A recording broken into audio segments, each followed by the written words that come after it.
Hi everyone, today we're making Pyrénées cheese, or a Pyrénées style, with green peppercorns added to it to give it a bit of zing and a bit of bite to the cheese. I've made this about 3 times now and it tastes really nice and it cures quite well. It does actually say in the recipe that you don't need to wax it. However, I've found that you do need to wax it or it dries out too quickly before the cheese is actually matured. Anyway, we have the normal culprits on the stove, as you can see over here. We've simply got the thermometer, the cheese knife, or the curd knife, and a stainless steel spoon to stir the cheese. Also within there we have a cheesecloth, and we're going to actually do something a little bit different today. As I said, we're going to add the green peppercorns. So we actually have to sterilise those, and I'll show you how we do that in a sec. Okay, as you can see, normal recipes laid out. We've got vinegar in a spray bottle, recipe book at hand. We've got 8 litres of full cream milk. We've also got the rennet and the calcium chloride, and I've already diluted that in the cooled boiled water. And we've got the peppercorns, which are just simply canned green peppercorns there. And we've also got the mesophilic culture, a quarter of a teaspoon of that. As I said before, we're boiling and sterilising the other equipment, and we've also got a little pot, and in the pot we've got half a cup of cool boiled water, and to that we're going to add the 1 tablespoon of green peppercorns, and we actually boil that for 15 minutes, strain off the liquid, throw the liquid into the milk, and then when we're milling the cheese later on we add the peppercorns. So with adding the peppercorns, all we simply do is bring the water to the boil. We can add the peppercorns now, which we'll do.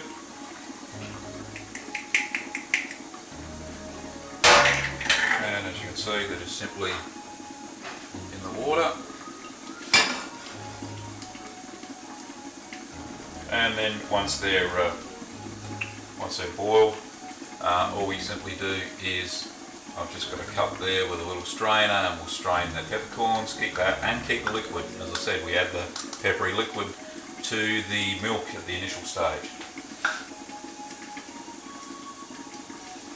As you can see there, we poured the milk into the pot, and what we're doing next, as you can see, the peppercorns and the water are still bubbling away there. We've still got about 5 minutes to go. The water actually gets a little bit of a green tinge to it, which is great, but the milk and the cheese don't, which is a bit of a strange thing. Anyway, we'll come back to that once that's finished. Okay, we've reached 32 degrees, the recipe calls for to heat the milk up. First thing we add to it is the pepper water, and I strained that off, as you can see there, and we're going to tip that in. And we stir that through, gives the milk just a tinge of green. And that's just going to be stirred all the way through. It's top to bottom. And yep, that's staying at 32, that's great. Okay, and then we add the mesophilic culture, 1/4 teaspoon.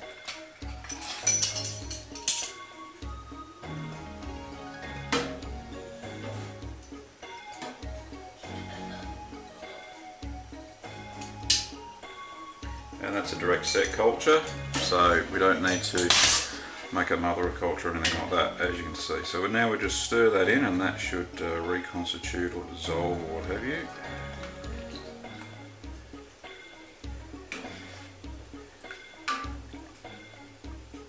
Now the difference between this Pyrénées cheese and some of the other cheeses that I've shown is that there's a very long period of time, or long for cheese anyway, that's 45 minutes we now leave this culture for, which is longer than all the other ones I've made in videos. So that should be well stirred through. So obviously the longer we let the culture sit for and eat up the lactic acid, the sharper the cheese is going to be.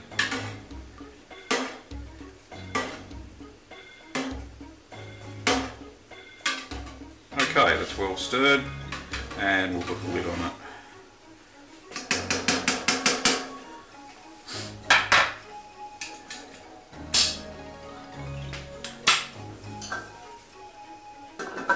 And we'll come back in 45 minutes. Okay, time's up, and what we now have to add is the calcium chloride.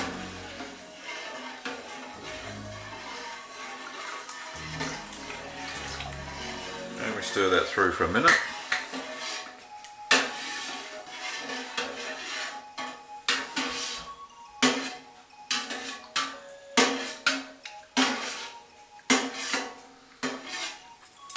Check the temperature again.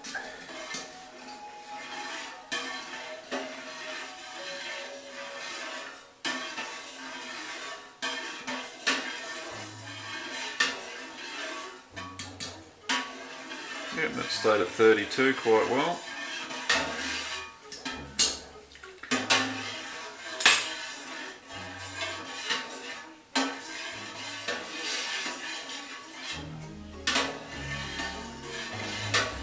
Okay, and now that's mixed through, we add the rennet.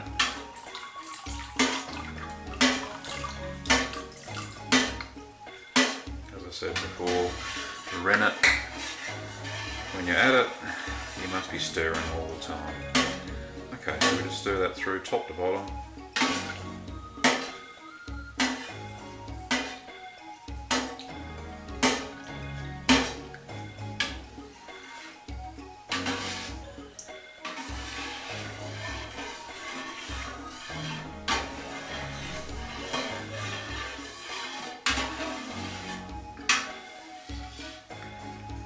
And we leave that for 45 minutes.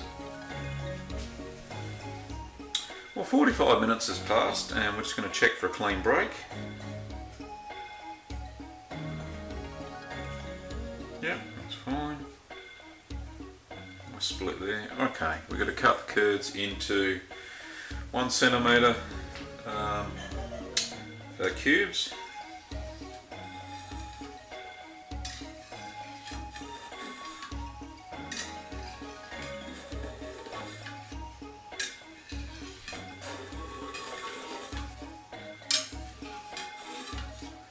So I've cut it one way, I've cut it the next.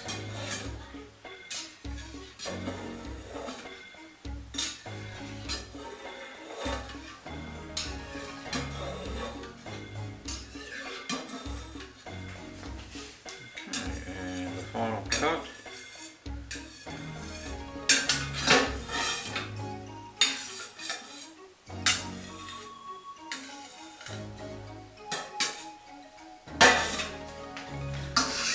Okay, so that's all cut, and we now stir it up. Now some of the cubes are bigger than a centimetre, so we need to make them a bit smaller. And just bring that around. So we actually have to bring the temperature up to 38 degrees now, so I'll just heat that up. And while I'm stirring, I'll just keep cutting the curd. So I won't know what temperature it is unless I put this back in, so we'll do that. So we're currently at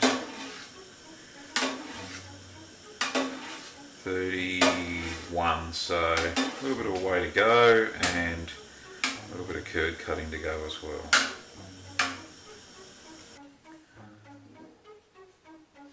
Well, the curds and whey have now got to 38 degrees, and the recipe calls for us to let that sit for 5 minutes, and then we basically drain it off.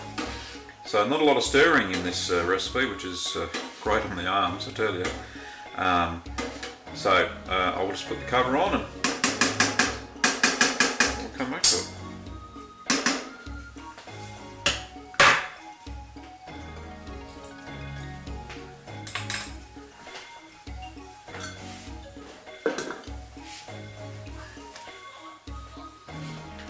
So 5 minutes is up, and let's drain this off now.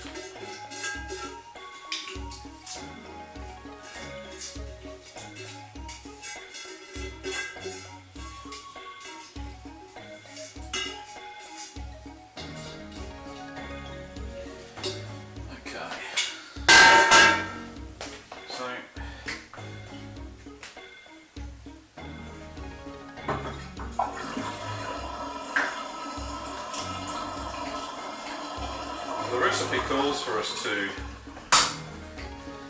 all this up as it is now.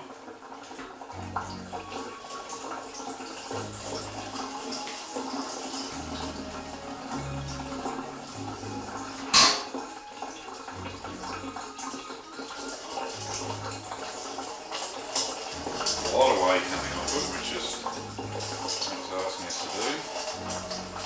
And we're supposed to hang it like this for about an hour. So what I've devised here, so much of it, is that we're going to tie it over a spoon.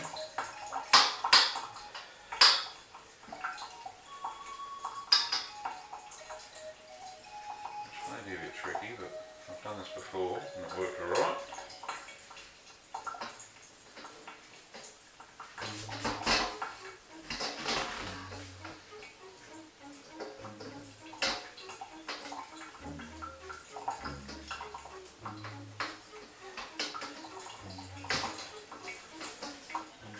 So we're trying to get it as close to the spoon as we can, because what we do then is simply hang it in the pot, and that's not high enough.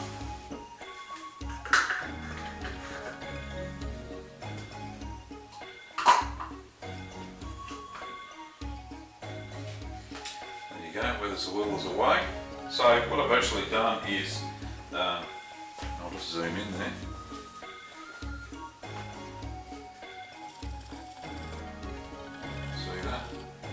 What I've done is put 2 plastic cups. It's actually holding off the bottom now quite well, and that's tied up quite tight, and there's still a lot of whey coming off. So over the course of an hour, burn is going to drain off. There's already too much whey in it. You said cheese making's not fun.